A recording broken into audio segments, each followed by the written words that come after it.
নজরুল ইসলামের মধ্যে সৃষ্টির অপার রহস্য লুকানো ছিল।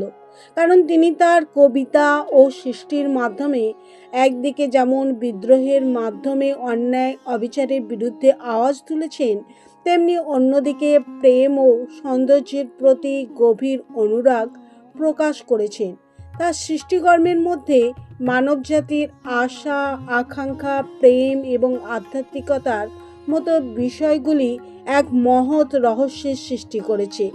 বিদ্রোহ ও সৃষ্টির সমন্বয়।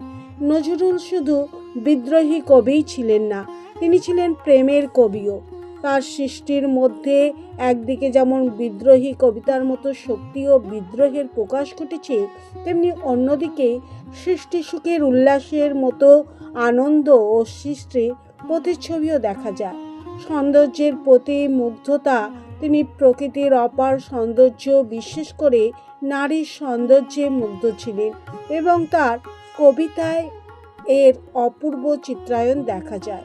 এটি তার সৃষ্টিকে এক ভিন্ন মাত্রায় পৌঁছে দিয়েছে। আধ্যাত্মিক গভীরতা।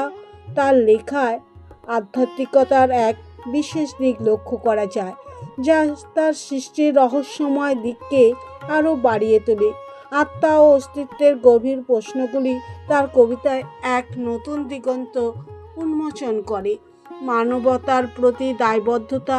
তিনি একটি ন্যায়ভিত্তিক সমাজ ব্যবস্থার স্বপ্ন দেখেছিলেন এবং তার সৃষ্টি দিয়ে তিনি বাঙালি জাতিকে উজ্জীবিত করতে চেয়েছিলেন।